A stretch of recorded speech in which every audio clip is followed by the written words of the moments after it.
My brother convinced me to invest $200,000 my inheritance in our family restaurant, then fired me a week later. Blood doesn't make you qualified, he mocked with his friends. I smiled, wished him well, then quietly took the final step to reclaim what was rightfully mine. His downfall began. The check cleared on a Tuesday morning in September, and I watched $200,000 disappear from my account with the kind of calm satisfaction that comes from making exactly the right decision. Brady had called me 3 times that morning already, his voice crackling with excitement through my phone as I sat in my home office, surrounded by 15 years of marketing awards and client testimonials that represented everything I had built from nothing. "Linda, it's happening. The money's here and I'm meeting with the contractors this afternoon." His enthusiasm carried through the phone with such genuine joy that I found myself smiling at my computer screen. "I can't believe you actually did this. I can't believe you believe in me this much." I did believe in him. More than any bank had been willing to when his credit still carried the damage from that food truck disaster 3 years earlier. More than our parents had when they suggested he find a stable job, instead of chasing culinary dreams. I believed in the brother who had spent our entire childhood creating elaborate meals for our family, turning every holiday into a showcase of his natural talent. Before we continue with Linda's journey, I want to thank you for joining me in exploring stories about family loyalty and business integrity. If you believe that trust and honesty should define our closest relationships, please consider subscribing to support these meaningful narratives. Now let's see how Linda's world completely changes. The amount represented more than just money to me. That $200,000 was my entire divorce settlement, carefully invested and grown through years of disciplined saving and smart consulting contracts. It was my emergency fund, my retirement cushion, my independence made tangible. Handing it over to Brady felt both terrifying and absolutely right, because his restaurant vision had captured my imagination from the moment he first described it 6 months earlier. We had been sitting in my sunlit kitchen on a Sunday morning, Brady sketching frantically on napkins while I made coffee and tried to keep up with his rapid-fire explanations. His business plan was remarkably thorough for someone the banks had dismissed as a dreamer. He had researched everything from food costs to local dining trends, identified the perfect location, and developed a menu that balanced ambitious cuisine with approachable pricing. "Look, Linda, I know this sounds crazy, but I've learned from every mistake I made with the food truck." He had spread his sketches across my kitchen table, his dark eyes bright with possibility. "The problem before was trying to do everything alone. This time I want a real partner. Someone I trust completely. Someone who understands business the way I understand food." The partnership he proposed was elegant in its simplicity. My investment and business expertise combined with his culinary vision and operational management. Equal ownership, shared decision-making, complementary skills. He promised to handle everything related to food and kitchen operations while I managed the business side, from supplier negotiations to staff scheduling. We would split profits down the middle and build something together that neither of us could create alone. The months that followed felt like the most productive and enjoyable period of my adult life. We toured potential locations together, Brady evaluating kitchen layouts while I analyzed foot traffic and lease terms. We spent countless hours in restaurant supply stores, debating everything from plate designs to the perfect coffee machine. Brady's enthusiasm for quality was infectious, and I found myself getting genuinely excited about details I had never considered important. Our weekend mornings became working sessions that felt more like play. I would arrive at the chosen location early, coffee in hand, to find Brady already there measuring spaces and visualizing equipment placement. We painted walls together, Brady handling the detail work around windows and fixtures while I managed the broad surfaces with practiced efficiency. Our conversation during those long painting sessions ranged from menu planning to marketing strategies, with Brady occasionally breaking into impromptu cooking demonstrations using imaginary ingredients. The vintage Edison bulbs were Brady's idea, but finding them became my personal mission. I spent 3 weeks tracking down the perfect supplier, someone who could provide enough bulbs to create the warm, intimate atmosphere Brady envisioned without breaking our lighting budget. When they finally arrived and we installed them together, the transformation was magical. The harsh construction lighting gave way to golden warmth that made even our paint-splattered work clothes look elegant. Brady's attention to detail extended to every aspect of the restaurant's design. He insisted on testing dozens of wine glasses before selecting the perfect shape for our varietals. He researched local farms and artisanal producers, building relationships with suppliers who shared his commitment to quality ingredients. When we finally found the right wine distributor, someone who understood both quality and pricing constraints, Brady's excitement was so genuine that I felt proud of my own negotiating skills in ways I had never experienced with corporate clients. The family embraced our project with enthusiasm that surprised me. Cousin David, who ran his own marketing firm, offered to design our promotional materials at cost and spent hours with us developing the restaurant's visual identity. Aunt Patricia, normally reserved about family business ventures, began telling her book club about our upcoming opening and volunteered to help coordinate our soft launch event. Family dinners became restaurant planning sessions, with Brady bringing samples of new recipes and me sharing updates on permit applications and supplier negotiations. Our parents, initially skeptical about Brady's return to food service, gradually warmed to the professional approach we were taking. They could see that this venture was different from the impulsive food truck experiment, grounded in careful planning and genuine partnership. Opening night arrived faster than either of us expected, despite months of preparation. I stood at the hostess station, watching Brady command the kitchen through the service window, and felt a satisfaction deeper than any client success had ever provided. The dining room filled with friends, family, and curious locals, all eager to experience what Brady had created. Every table received dishes that reflected his culinary vision perfectly executed, while I managed reservations and ensured smooth service with an ease that surprised even me. The local food critic arrived unannounced midway through service, and I watched Brady rise to the challenge with complete composure. He prepared a tasting menu that showcased our concept beautifully, and I coordinated with our servers to ensure flawless presentation. When the critic smiled and asked to speak with the chef, I knew we had succeeded beyond our original expectations. By closing time, we had served 96 customers, received 3 requests for catering quotes, and collected enough positive feedback to fill a testimonial book. Brady and I stood alone in the dining room after the last customer left, surrounded by empty wine glasses and the satisfied exhaustion that comes from executing a perfect plan. "We actually did it," Brady said, opening a bottle of champagne we had been saving for this moment. "Equal partners in something real." The champagne tasted like victory and possibility, and as we discussed expansion plans and future menu development, I felt certain we had built something lasting together.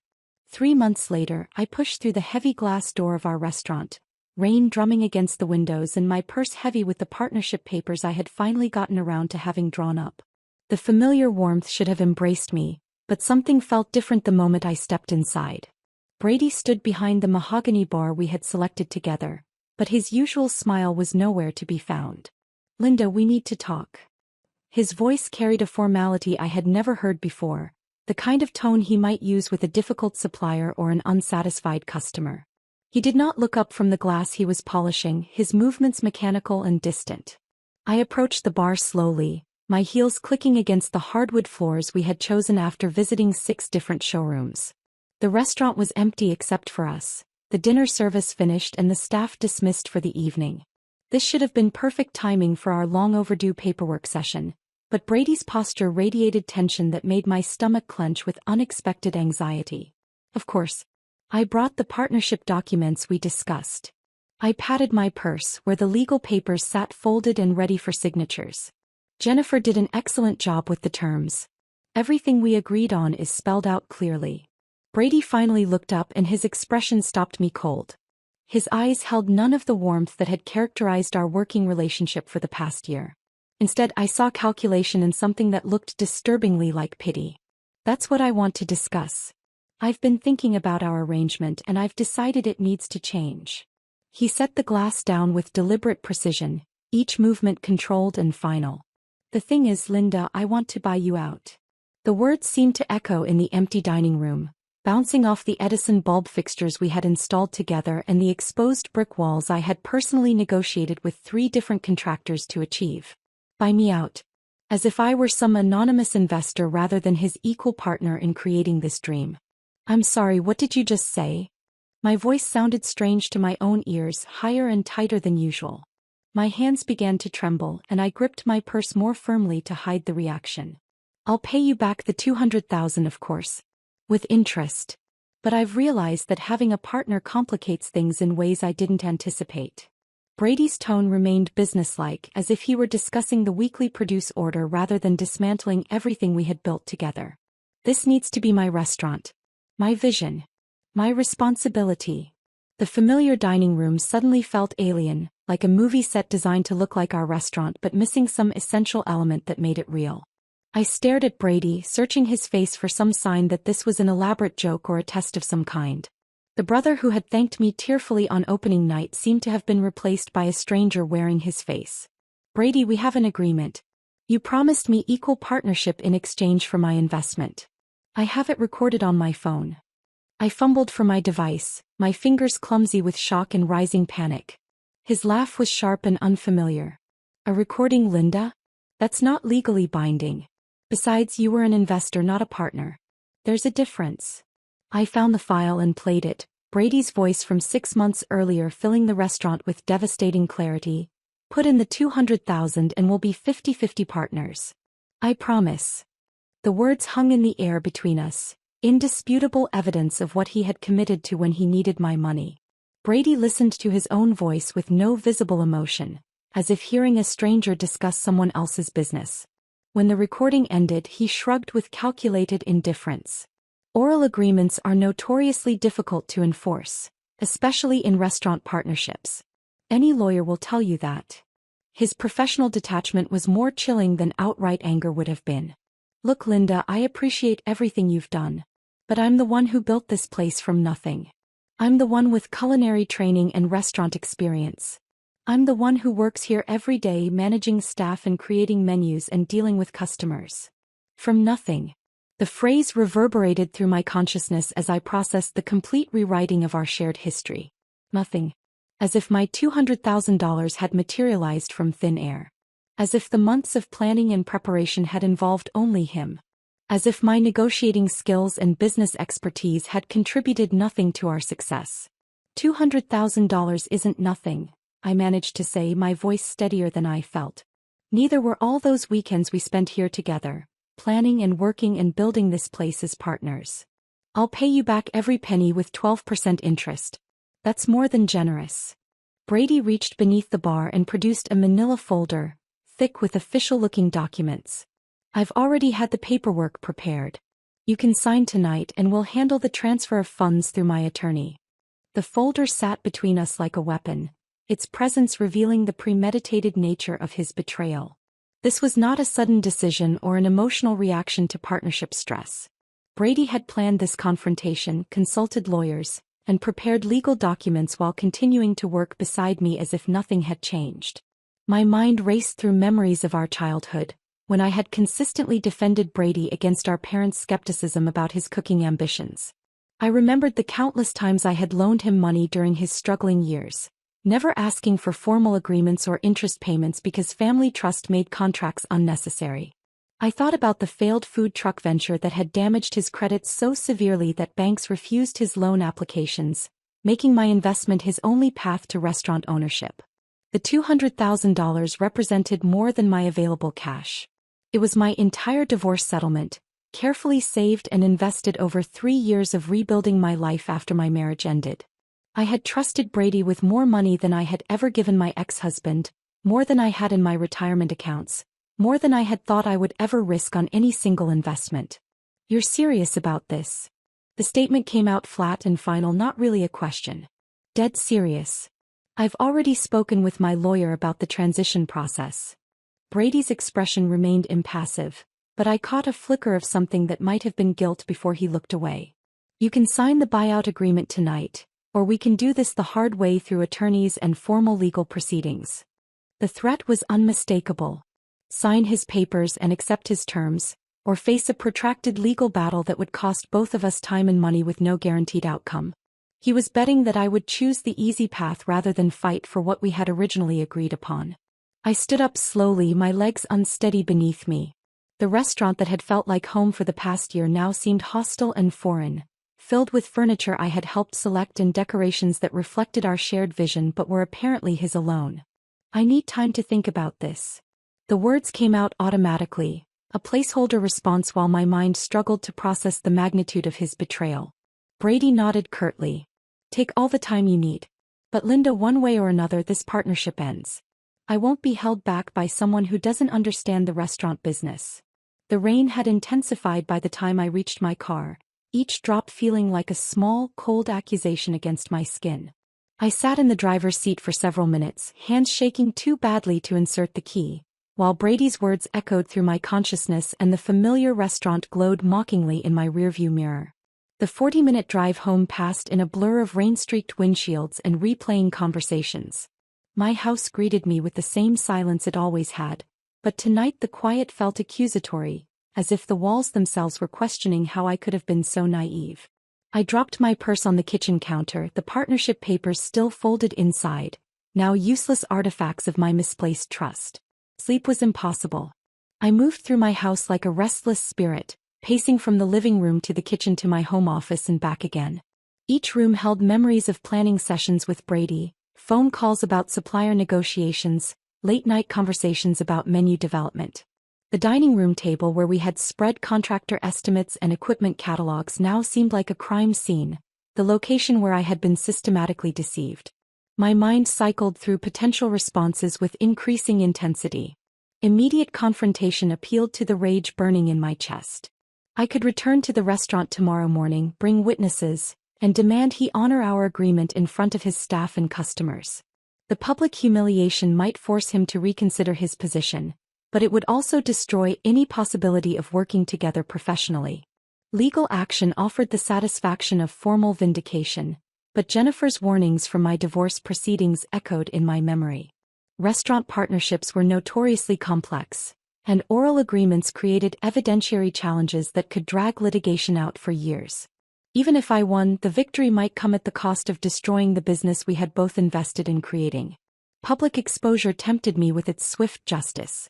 I could contact the local business journal that had featured Brady's success story, provide them with the recorded conversation, and watch his reputation crumble under the weight of documented fraud.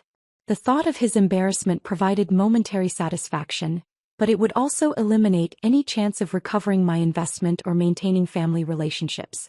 Family intervention represented the most appealing option initially. Our parents had always trusted me to resolve conflicts between their children, and they would certainly be horrified to learn about Brady's betrayal. But involving them would transform a business dispute into a family crisis, potentially damaging relationships that extended far beyond my conflict with Brady. By 3 a.m, I found myself questioning not just Brady's betrayal but my own judgment. How had I missed the signs of his true character? Had there been moments during our partnership when his selfishness showed through?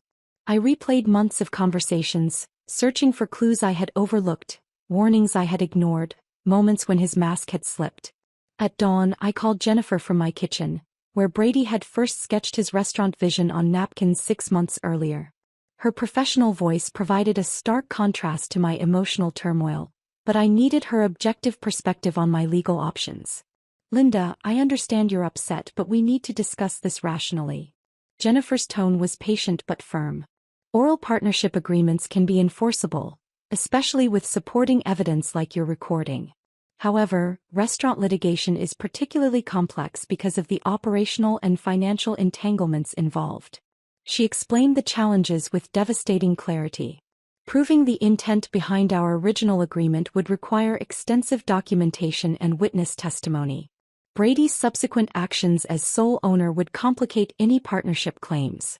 The litigation process could easily consume 2 years and legal fees that exceeded my original investment. Even if we win, the restaurant might not survive the process, Jennifer continued. Business partnerships that end in court rarely recover operationally. You could end up with a legal victory and a worthless asset. The conversation forced me to confront an uncomfortable reality. Legal victory might prove Pyrrhic, destroying the business while providing hollow satisfaction. Jennifer's professional detachment highlighted how deeply personal this betrayal felt, extending far beyond mere financial considerations into questions of trust, loyalty, and family bonds. After ending the call, I decided to reach out to cousin David, hoping his marketing expertise might provide insight into Brady's business strategy. What I discovered instead was another layer of betrayal that left me questioning everything I thought I knew about my brother's character. "Linda, I'm glad you called," David said, his voice carrying an uncomfortable tension I had noticed at recent family gatherings. "Brady mentioned you were having some disagreements about the restaurant arrangement." The careful phrasing immediately put me on alert. "What exactly did he tell you?" David's hesitation confirmed my suspicions before he spoke. "He said you were trying to claim ownership beyond what you had actually invested. That you wanted credit for his hard work just because you wrote a check." The words stung with their calculated cruelty. Brady had not only stolen my partnership but had preemptively poisoned family relationships by recasting me as a greedy opportunist. The systematic nature of his deception became clear as David continued explaining the conversations they had shared over recent weeks. According to Brady's version, I had provided a loan rather than partnership investment and was now attempting to manipulate my way into undeserved ownership. He had portrayed himself as the victim of my supposed greed, a hard-working chef being taken advantage of by his demanding sister. The lies were sophisticated enough to sound plausible, particularly to family members who lacked detailed knowledge of our business arrangements. "David, that's not what happened at all," I said, my voice tight with controlled anger. "I have recordings of our original agreement. Brady promised me equal partnership in exchange for my investment." The silence on David's end stretched uncomfortably before he responded. "Linda, I don't want to get involved in family business disputes." But Brady seemed genuinely frustrated about the situation. The conversation ended awkwardly, leaving me to process the full scope of Brady's manipulation. He had not only betrayed our partnership but had systematically undermined my standing within our extended family. Aunt Patricia's recent coolness at family gatherings now made perfect sense, as did the subtle changes in how relatives interacted with me during recent visits. Brady's deception extended far beyond our business relationship into calculated manipulation of family dynamics. He had anticipated my potential responses and preemptively neutralized family support by positioning himself as the victim of my supposed greed. The sophistication of his strategy revealed a level of premeditation that made his betrayal even more devastating. As morning light filled my kitchen, I realized that conventional responses would prove inadequate for the magnitude of what Brady had done. He had stolen my partnership, rewritten our shared history, and poisoned family relationships through systematic deception. Any response I chose needed to match his methodical betrayal with equally strategic consequences. The solution that emerged felt both patient and inevitable. I would become Brady's shadow, documenting his lies and contradictions while systematically undermining the foundation of dishonesty on which he had built his success. Rather than destroying him immediately, I would allow him to enjoy his stolen victory fully before revealing its fundamental instability. The strategy appealed to my sense of poetic justice. Brady had used my investment to build his restaurant empire while erasing my contributions from the narrative. I would use his own success against him, allowing his lies to accumulate until their weight became unsustainable. When the moment was right, I would present him with a choice between acknowledging the truth or watching his reputation crumble under documented evidence of fraud. For the first time since leaving the restaurant, I felt calm. Brady had chosen to play a long game of deception and manipulation. Now I would show him exactly how that game was won. The transformation began immediately. I cleared my dining room table of its usual magazines and mail, replacing them with manila folders, a laptop, and a printer that would become essential tools in documenting Brady's systematic deception. My home office, previously dedicated to marketing consulting work, evolved into a command center focused entirely on my brother's public statements and business activities. Social media provided the most immediate source of evidence. Brady's Instagram account, which I had helped him create to promote the restaurant, now served as a daily chronicle of lies. Each post celebrating my vision or my restaurant became a screenshot saved to my growing digital archive. His captions consistently used singular pronouns, describing menu innovations and business decisions as solely his achievements. The photos themselves told the story he wanted the world to believe. A solo entrepreneur who had built success through individual determination and culinary talent. Facebook yielded even more damaging content. Brady's business page featured an About section that described the restaurant's founding story in terms that completely erased my involvement. According to his version, he had invested everything I had saved and took the biggest risk of my life to open the establishment. The narrative positioned him as a courageous dreamer who had overcome financial obstacles through personal sacrifice, with no mention of external investment or partnership agreements. His LinkedIn profile proved particularly revealing. The professional networking site showcased Brady as owner and executive chef, without any acknowledgement of co-ownership or investment partners. His experience section detailed the restaurant's development as a solo venture, describing challenges he had personally overcome and victories he had independently achieved. The language was carefully crafted to suggest complete ownership while avoiding outright lies about specific financial details. Twitter provided a real-time stream of his thoughts and promotional activities. Brady regularly shared insights about restaurant management, entrepreneurship, and culinary innovation, always speaking from the authority of someone who had built his business alone. His engagement with other local business owners reinforced this narrative, as he participated in conversations about startup challenges and entrepreneurial journeys without ever mentioning partnership arrangements or investor relationships. The local Business Journal article arrived in my email inbox 3 weeks into my documentation project, forwarded by a friend who thought I would enjoy reading about Brady's success. The feature story, titled From Food Truck Failure to Fine Dining Success, presented Brady as a resilient entrepreneur who had learned from early mistakes to build the town's most popular new restaurant.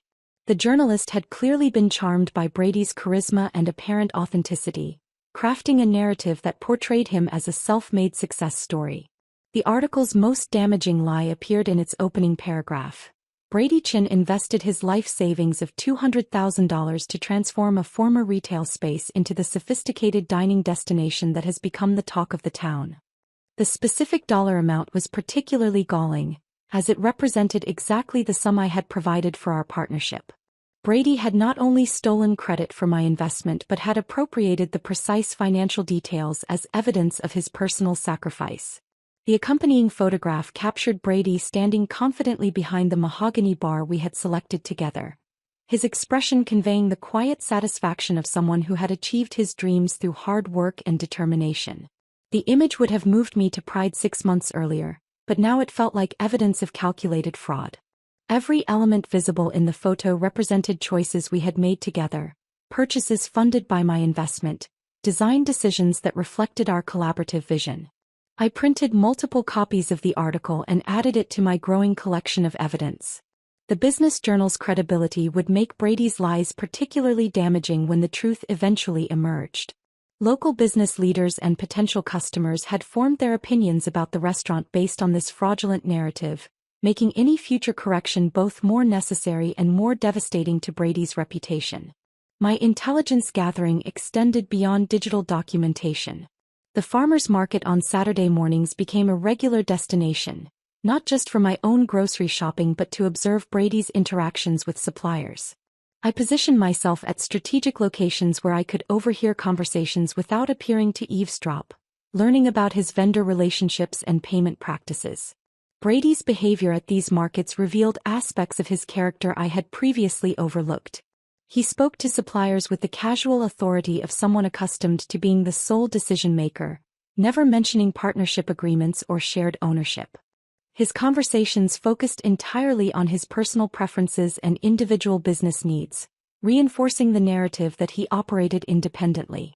Wine shops provided another source of intelligence. Brady's selection process was meticulous and personal, reflecting his genuine expertise in pairing wines with his culinary creations.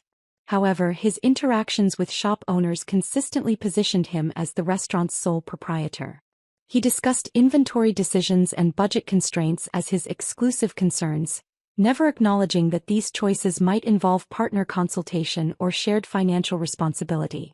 Professional networking events offered the most comprehensive view of Brady's public persona. Chamber of Commerce meetings, restaurant association gatherings, and industry conferences provided venues where he could establish relationships with other business owners while reinforcing his solo entrepreneur identity. I began attending these events myself, not as his business partner but as a local professional interested in supporting community commerce. My presence at these gatherings served multiple purposes. It allowed me to observe Brady's networking style while establishing my own visibility within the business community. Other attendees gradually became aware of me as Brady's sister, creating opportunities for casual conversations about the restaurant and our family's pride in his achievement. These interactions provided valuable intelligence about how Brady presented himself to peers while positioning me for future conversations about the restaurant's actual ownership structure. Family gatherings became exercises in careful observation and strategic communication. Aunt Patricia's continued coolness confirmed that Brady's manipulation had successfully poisoned her perception of me. Her interactions were polite but distant, lacking the warmth that had characterized our relationship for decades. During conversations about the restaurant, she directed her questions and comments exclusively to Brady, treating me as a peripheral figure rather than someone with intimate knowledge of the business. Cousin David proved more complicated to navigate. His marketing expertise made him valuable to Brady's promotional efforts, but it also meant he had access to detailed information about the restaurant's operations and positioning. David's behavior suggested internal conflict between his professional relationship with Brady and his personal loyalty to our extended family. His conversations carried subtle tensions that indicated he was uncomfortable with the situation but unwilling to take sides in what he perceived as a sibling business dispute. I maintained careful notes about each family interaction, documenting the specific ways Brady's lies had influenced relationships and identifying family members who remained neutral or potentially supportive. These observations would become crucial when the time came to present the truth, as I would need to understand which relationships could be repaired and which might require more extensive intervention. The documentation process provided unexpected emotional benefits alongside its strategic value. The methodical collection and organization of evidence created psychological distance from the immediate pain of Brady's betrayal. Each new piece of fraudulent content became data rather than personal injury, allowing me to maintain the clinical objectivity necessary for long-term planning. By the end of my first month of surveillance, I had accumulated a comprehensive portfolio of Brady's deception. The evidence revealed not just individual lies but a systematic pattern of fraud that extended across multiple platforms and audiences. Brady had not simply failed to credit my contributions. He had actively constructed an alternative history that positioned him as the sole architect of our shared success. The first conversation happened almost by accident. I was selecting tomatoes at Mrs. Henderson's produce stand when she mentioned how much she enjoyed working with Brady, praising his commitment to quality ingredients and consistent orders. The opening felt natural, so I took it. "He's always been passionate about food," I said, weighing a perfectly ripe heirloom tomato in my palm. "I'm so proud that my investment helped him finally achieve his dream." Mrs. Henderson's hands paused over her display of summer squash. "Your investment?" "The restaurant startup costs. $200,000 is a significant amount, but seeing his success makes every penny worthwhile." I kept my tone light and conversational, the way you might discuss any family business venture. "Oh." She arranged the squash with unusual attention to detail. "Brady mentioned he had saved for years to open the restaurant. Well, family investments are still savings in a way, aren't they?" I smiled warmly. "I just worry sometimes that he's not returning my calls about our partnership as promptly as he used to. You know how busy restaurant owners get." The word partnership hung between us like a question mark. Mrs. Henderson nodded slowly, but her expression carried new uncertainty. I purchased my tomatoes and left, knowing that small seeds of doubt often grew in unexpected directions. 3 days later, Brady called me for the first time since our confrontation at the restaurant. His voice carried a tension I had not heard before. "Linda, I ran into Mrs. Henderson at the market yesterday. She seemed confused about our business arrangement." "Did she? I hope I didn't say anything inappropriate when we spoke. I'm just so proud of what we've built together." I kept my voice genuinely warm, as if discussing a minor misunderstanding rather than strategic communication. "What exactly did you tell her?" "Nothing specific. Just family conversation about supporting your dream." "Why? Is there a problem?" Brady's pause stretched long enough to reveal his uncertainty. "No problem. I just want to make sure there aren't any misunderstandings about the restaurant's ownership structure." "Of course not. I would never want to create confusion about your wonderful success." The conversation ended with Brady sounding less satisfied than he had hoped to be. I had answered his questions honestly while providing no ammunition for accusations of malicious interference. The call confirmed that my approach was having its intended effect. Similar conversations began occurring throughout Brady's supplier network. At the wine shop where he sourced his carefully curated selection, I struck up a discussion with the owner about local restaurant trends. "My brother Brady has such excellent taste in wines," I mentioned while browsing their premium selections. "I'm amazed at how well the restaurant is doing, especially considering the significant startup investment we made together." The shop owner, a chatty man named Robert who clearly enjoyed discussing his business relationships, looked intrigued. "Brady's got a great palate. He mentioned saving for years to get the place opened. Family support makes those dreams possible, doesn't it? Though I have to admit, I've been a little concerned lately that our communication about the partnership hasn't been as clear as it should be." Robert's attention sharpened at the word partnership. I could see him mentally reviewing his conversations with Brady, looking for details that suddenly seemed important. Within 2 weeks, the effects became visible. Mrs. Henderson began requesting payment upon delivery rather than extending her usual 30-day terms. Robert started asking for partial payments upfront on larger wine orders. These changes reflected not punitive measures but the natural caution of business people who had heard conflicting information about their customers' financial structure. Brady's cash flow, previously manageable through standard supplier credit arrangements, tightened noticeably.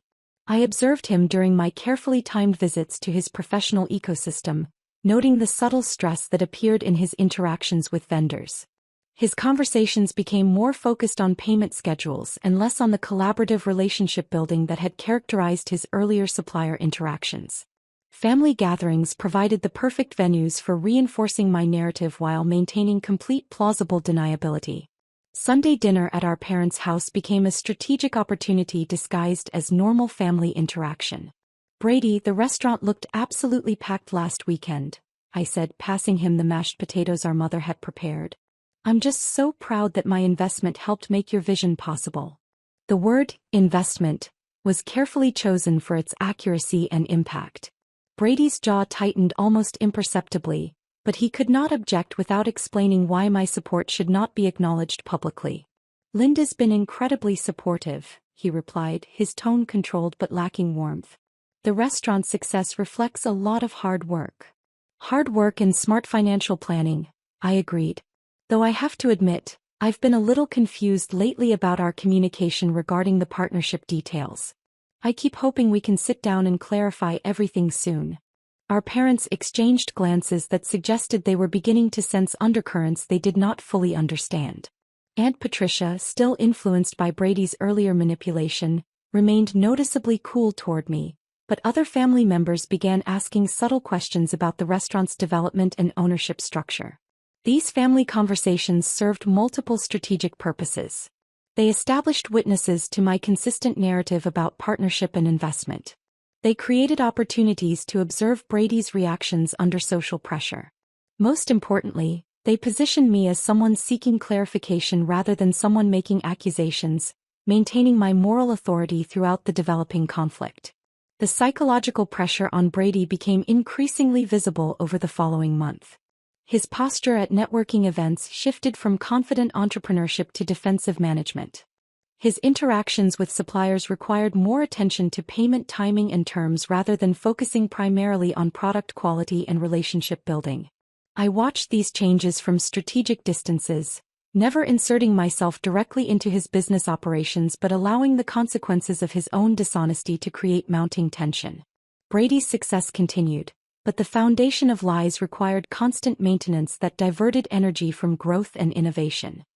His exhaustion became apparent in subtle ways that probably escaped casual observers but were obvious to someone who had known him since childhood.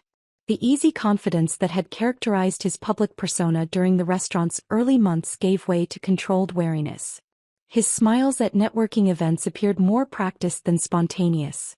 His conversations with family members carried undertones of irritation that suggested he felt pressured from multiple directions.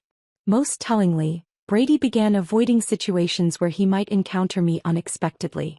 Family gatherings that he had previously attended with enthusiasm became obligations he fulfilled with dutiful efficiency. His responses to casual questions about restaurant operations became shorter and more defensive, lacking the proud detail that had characterized his earlier explanations. The campaign was achieving exactly the psychological pressure I had intended without crossing any ethical boundaries. I was not spreading lies or making false accusations. Instead, I was sharing accurate information about my role in the restaurant's development while expressing genuine concern about our unclear partnership status.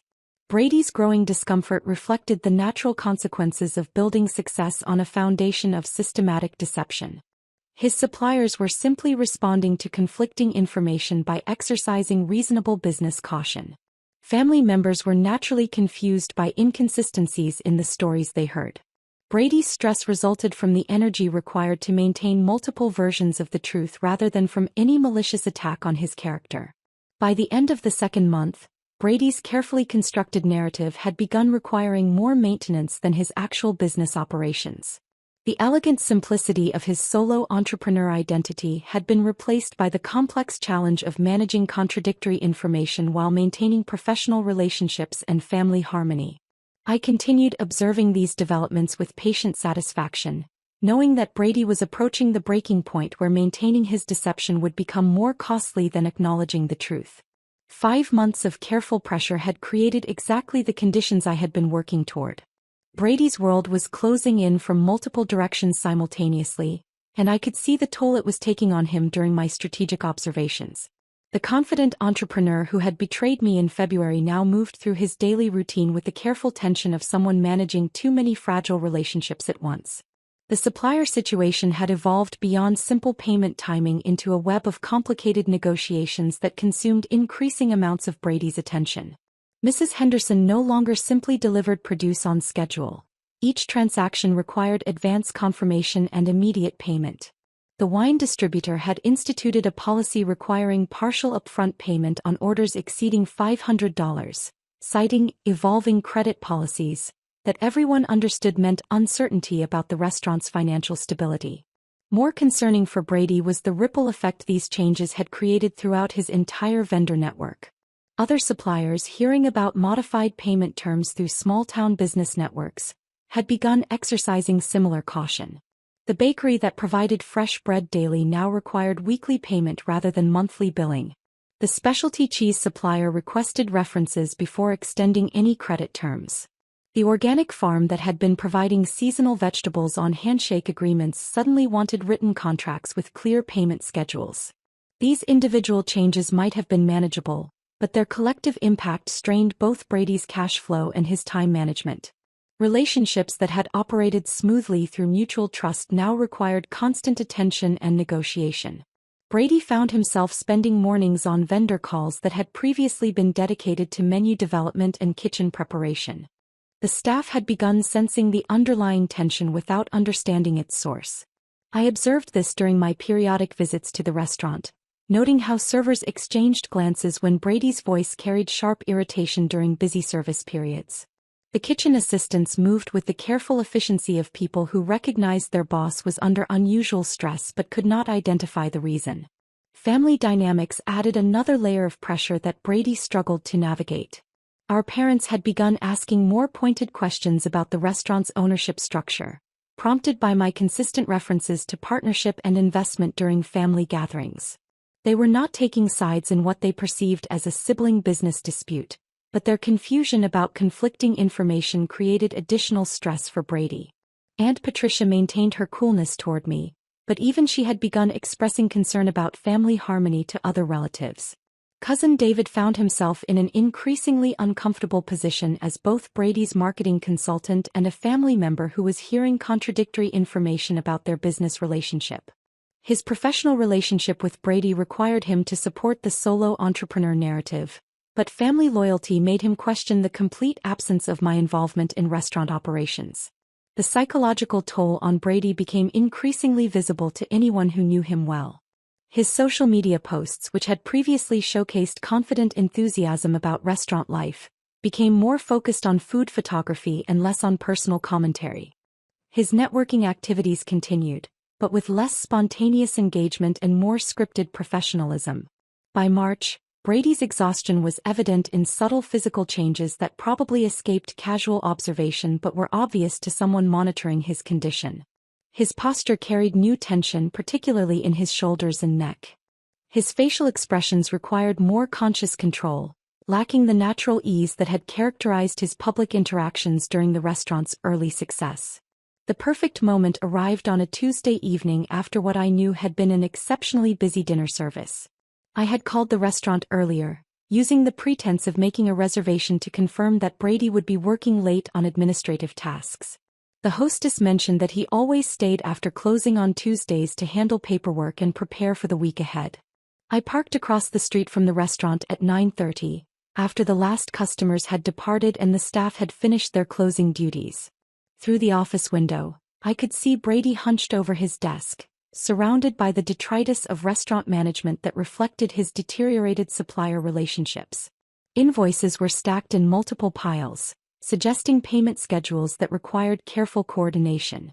A calculator sat open next to spreadsheets that probably tracked cash flow projections made complicated by modified vendor terms. His posture conveyed the weight of maintaining success built on increasingly unstable foundations. The confident restaurateur who had dismissed my partnership claims 5 months earlier had been replaced by someone struggling to manage the consequences of his own deception. His movements were deliberate but tired, lacking the energy that had characterized his earlier enthusiasm for restaurant operations. I approached the back door with calm determination, my phone containing the recorded conversation that would end this prolonged conflict.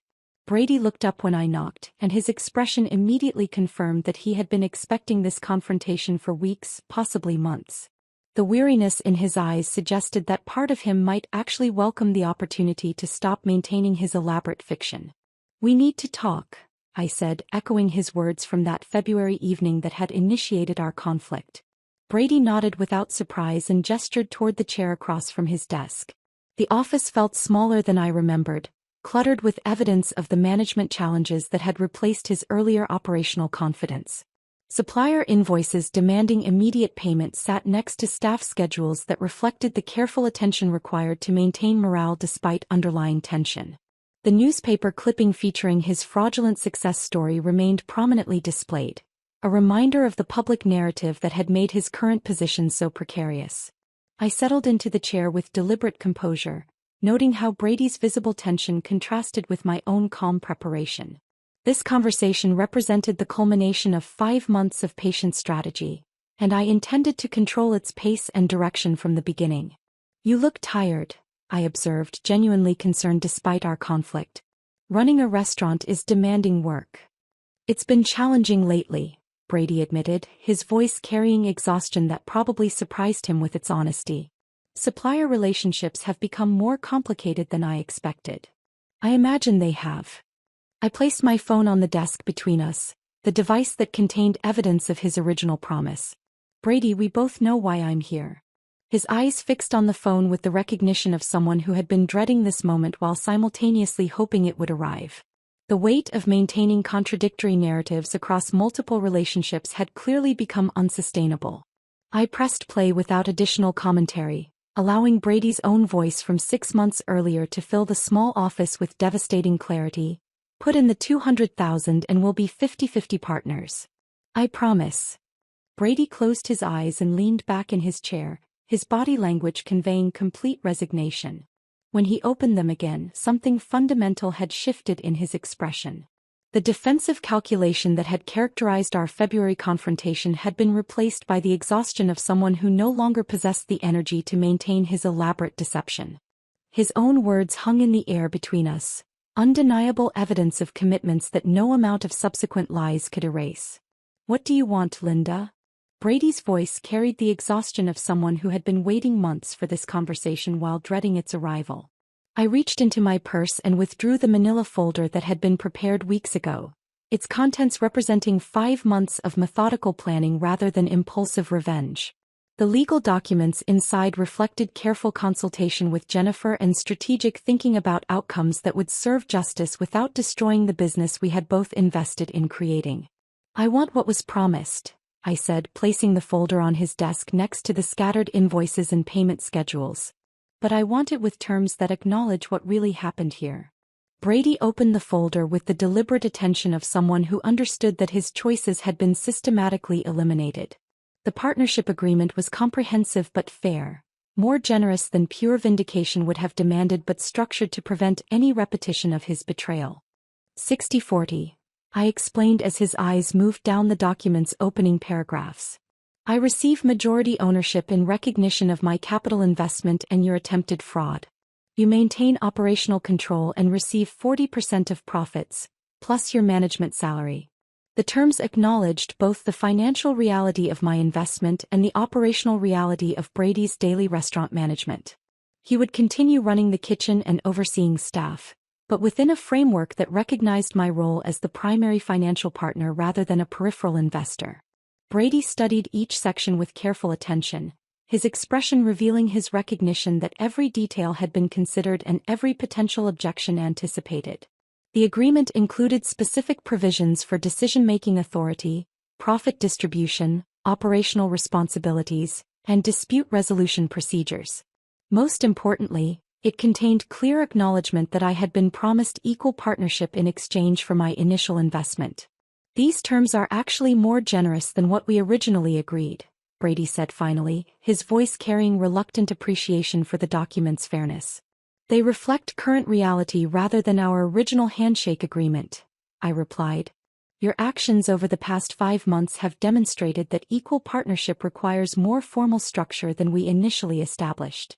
The 60-40 split served multiple purposes beyond simple financial adjustment. It provided me with controlling interest that would prevent future unilateral decisions while allowing Brady sufficient profit participation to maintain his investment in the restaurant's success. The arrangement recognized his culinary expertise and operational management while establishing clear boundaries around financial and strategic decisions. Brady continued reading, his attention focusing on sections that outlined our respective responsibilities and authorities. The agreement granted him complete autonomy over menu development, kitchen operations, and staff management while requiring my approval for major financial commitments, vendor changes, or expansion plans. The structure balanced operational efficiency with financial protection. And if I refuse these terms? He asked, though his tone suggested he already understood the consequences. I leaned forward slightly, maintaining the calm demeanor that had characterized our entire conversation. Then I take that recording to everyone who matters. The bank that approved your business loan based on representations about your capital investment. The business journal that featured your entrepreneurial success story.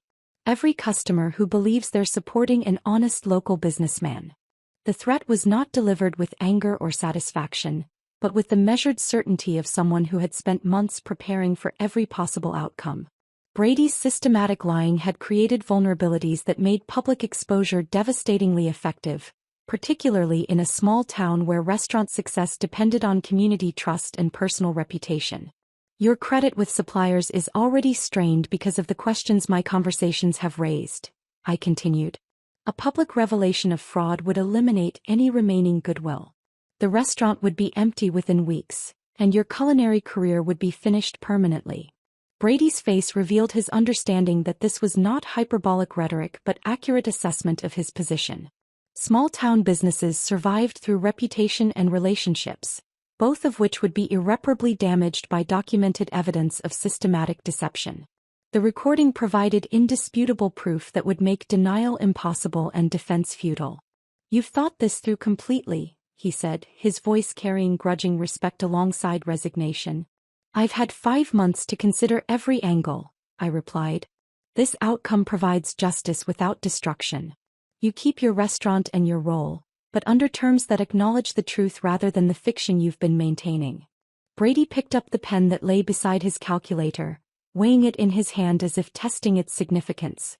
The simple ballpoint instrument represented the moment when his elaborate deception would end and our genuine partnership would begin. His movements were deliberate and resigned, lacking any suggestion of enthusiasm but containing clear acceptance of necessity. He signed each required section with careful precision, his signature appearing multiple times throughout the document as various provisions required acknowledgement. I watched his face during the signing process, noting the absence of anger or resentment. Instead, Brady seemed to experience something approaching relief, as if the burden of maintaining contradictory narratives had become more exhausting than accepting defeat. When he finished signing, Brady set the pen down with finality and leaned back in his chair. The partnership agreement now bore both our signatures, transforming months of conflict into a legally binding collaboration that reflected actual contributions rather than fabricated histories. I felt something unexpected as I collected the signed documents. Rather than triumph or vindication, I experienced profound relief that the 5-month ordeal had concluded with justice rather than destruction. Brady would retain his position and significant profit participation, while I would receive the partnership recognition that had been promised from the beginning. "We're partners now," I said as I returned the folder to my purse. "Real partners. The kind who succeed together instead of one stealing from the other." Brady nodded, his expression unreadable but no longer hostile. "What happens next?" "Next, we run a successful restaurant. You handle daily operations, menu development, and staff management. I handle financial oversight, strategic planning, and major vendor relationships." I stood up, preparing to leave but wanting to establish clear expectations for our ongoing collaboration. The partnership meetings will be monthly, focusing on business performance rather than personal conflicts. We'll both participate in major decisions, but within our respective areas of expertise. Most importantly, we'll both acknowledge publicly what each of us has contributed to this success. Brady remained seated as I moved toward the door, processing his new reality with the careful attention of someone adjusting to fundamentally altered circumstances. His expression suggested neither happiness nor anger, but rather the complex acceptance of someone who recognized that his choices had led inevitably to this outcome. "Linda," he called as I reached the door. "For what it's worth, the restaurant really is successful. We both built something worthwhile here." I turned back to face him, noting the first genuine statement he had made about our shared contributions in over 5 months. "Yes, we did. Now we can both take credit for what we actually accomplished." The late evening air felt crisp against my skin as I walked to my car, the partnership agreement secure in my purse and the recorded conversation no longer needed as evidence. Brady remained in his office, surrounded by the invoices and schedules that would now be managed within the framework of our legitimate partnership rather than his elaborate fiction. 6 months passed with the methodical rhythm of successful business operations. The restaurant flourished under our official partnership arrangement in ways that surprised both of us. The clarity of our ownership structure had eliminated the uncertainty that had strained supplier relationships during the previous months of conflict. Mrs. Henderson returned to extending 30-day payment terms, her confidence restored by transparent communication about financial responsibilities and decision-making authority. Our monthly partnership meetings developed their own professional cadence, conducted in the restaurant's office after closing time on the 3rd Tuesday of each month. Brady would present operational reports covering staff performance, menu development, and customer feedback. I would review financial statements, supplier contracts, and strategic planning considerations. The conversations focused entirely on business metrics and growth opportunities, maintaining careful distance from personal history or emotional reconciliation. The meetings revealed Brady's genuine competence as an operational manager alongside my own skills in financial oversight and strategic planning. Our complementary abilities created synergies that neither of us had anticipated during our original partnership discussions. Brady's culinary innovations combined with my vendor negotiations produced profit margins that exceeded our initial projections. Customer satisfaction remained consistently high, while staff turnover dropped significantly as employees responded positively to the stability of clear management structure. Community acceptance of our partnership proved remarkably smooth, aided by the fact that most local residents had never fully understood our previous arrangement. The Business Journal's follow-up interview with Brady provided public correction to his earlier fraudulent narrative, though the reporter framed the story as clarification rather than retraction. Brady handled the interview with professional grace, acknowledging my crucial investment and partnership while avoiding specific details about the timeline of our formal arrangement.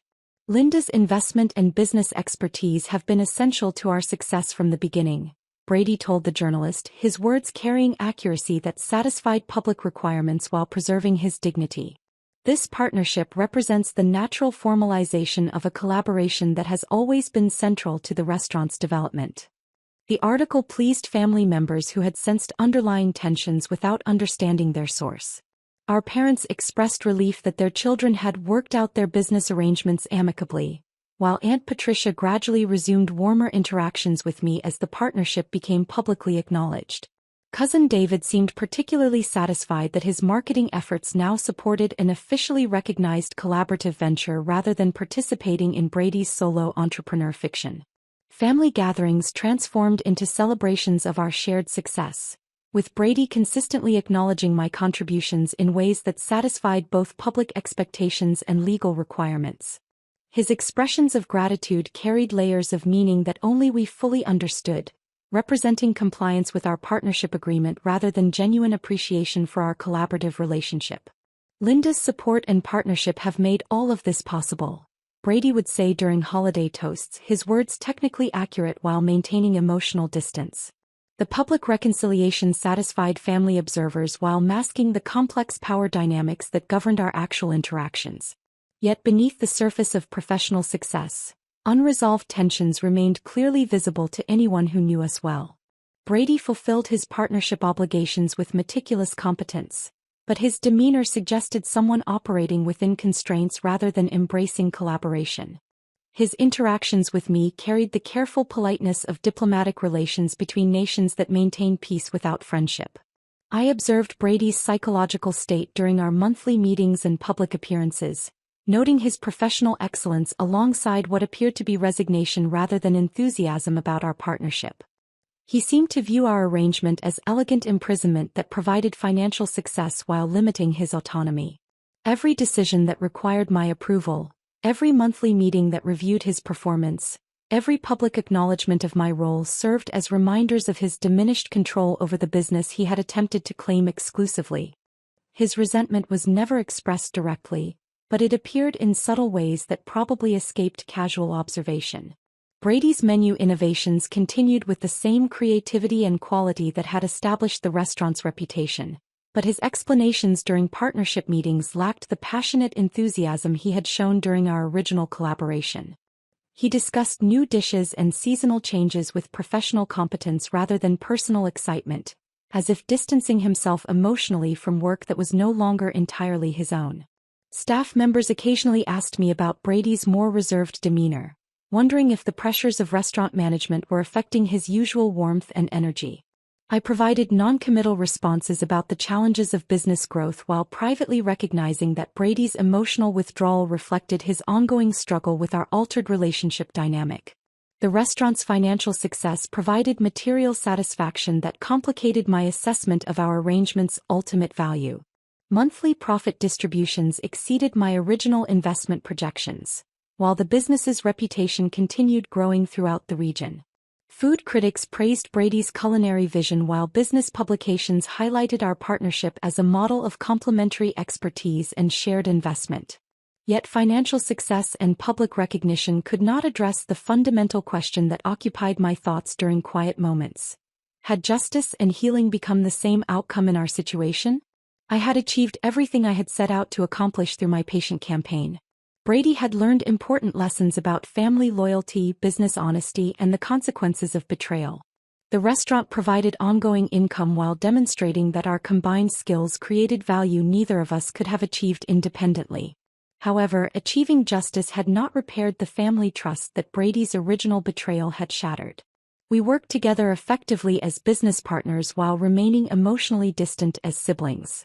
Our professional relationship succeeded within carefully defined boundaries that prevented the genuine collaboration and mutual respect that had characterized our initial partnership planning. During family gatherings, I watched Brady interact with other relatives and recognized that our conflict had changed him in ways that extended beyond our business relationship. His natural warmth and spontaneous humor appeared diminished, replaced by more careful and controlled social interactions. The brother who had once sketched menu ideas on napkins with infectious enthusiasm now approached even casual conversations with measured consideration of their potential implications. I wondered whether the psychological cost of his betrayal and its consequences had exceeded the value of the lessons he had learned.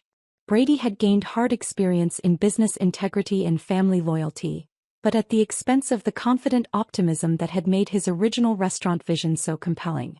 Our successful partnership had preserved the business while potentially damaging aspects of his personality that had contributed to its initial appeal. The complexity of these considerations left me with questions rather than conclusions about the ultimate value of my strategic response to his betrayal. As I sat in the restaurant during busy dinner services, watching Brady command his kitchen with professional expertise while maintaining emotional distance from the environment we had created together, I recognized that our story remained fundamentally incomplete. We had achieved stable business success and legal justice, but genuine reconciliation would require additional evolution in our complex relationship. The restaurant hummed with satisfied customers and profitable operations, yet the warmth that had characterized our original collaboration remained absent from both our partnership meetings and family interactions. Perhaps healing would develop gradually as the memory of betrayal faded and the reality of shared success created new foundations for trust. Or perhaps some violations of family loyalty created permanent changes that could be managed but never fully repaired. For now, I felt genuinely proud of what we had built together while remaining alert to the unresolved tensions that would continue influencing our future as partners, siblings, and guardians of a success we had created through conflict as much as collaboration. If this story of calculated justice had you captivated from start to finish, hit that like button right now. My favorite part was when Linda played that recorded conversation in Brady's cluttered office, watching 5 months of lies crumble in an instant. What was your favorite moment from Linda's methodical campaign? Share your thoughts in the comments below. Don't miss more compelling stories of family betrayal and strategic revenge. Subscribe and hit that notification bell so you never miss an upload.